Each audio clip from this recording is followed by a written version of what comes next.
एखाद्या पुरुषाला लाजवेल असं या महिलेने कृत्य केलेलं आहे आणि त्यानंतर या महिलेचं सर्व स्तरातून कौतुक होत आहे। आजकाल आपल्याला माहीत आहे की नवरा बायकोमध्ये थोडं जरी भांडण झालं तर थेट घटस्फोटापर्यंत त्यांचं प्रकरण जातं। मग एकमेकांसाठी जीव देणं तर लांबचीच गोष्ट आहे। संगमनेरमधील ही घटना आहे। आता या महिलेनं काय केलेलं आहे पहा। चंदू व त्यांची पत्नी नंदा कारवस्ती परिसरात मेंढ्या चारत होते। बुधवारी सायंकाळी त्यांनी आपल्या सर्व मेंढ्या वाघुरात बंद केल्या। रात्री जेवण करून हे दाम्पत्य झोपी गेले। पहाटेच्या सुमारास 1 ते 2 वाजेच्या सुमारास बिबट्याने थेट झेप घेत वाघुरात प्रवेश केला। एका मेंढीवर हल्ला केला। सर्वच मेंढ्या जोराने ओरडत होत्या।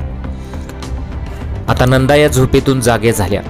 त्यांनी पती चंदू यांना उठवले। या दाम्पत्याने बिबट्याला हुसकवण्याचा प्रयत्न केला, पण बिबट्याने चंदू यांच्यावर झेप घेतली, त्यांना खाली पाडले, डाव्या हाताचा चावा घेतला। चंदू मोठ्याने ओरडले। आपल्या पतीवर झालेल्या हल्ल्याने नंदा यांनी क्षणाचाही विलंब न करता रणरागिणीचा अवतार धारण केला। पतीच्या छातीवर बसलेल्या बिबट्याच्या शेपटीला दोन्ही हाताने धरून ओढू लागल्या। बिबट्या चंदू यांचा गळा धरण्याचा प्रयत्न करत होत्या। नंदाने जीवाची पर्वा न करता थेट बिबट्यावर झेप घेतली, थेट त्याचे मुडके धरले। हातात आलेल्या काठीने त्याच्या तोंडावर मारा केला। चंदू यांचा लचका तोडण्याचा प्रयत्न बिबट्या करीत होता, तर नंदा बिबट्यावर तुटून पडल्या होत्या।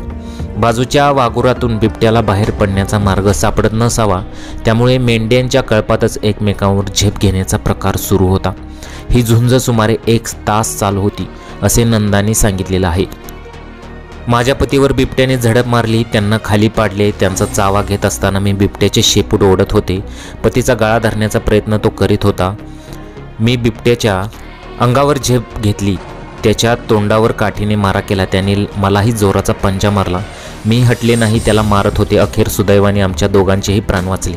त्यानंतर बिबट्याने धूम ठोकली आणि त्यानंतर काही लोकांनी माझ्या पतीला हॉस्पिटलमध्ये नेले, असं नंदाने सांगितलेलं आहे।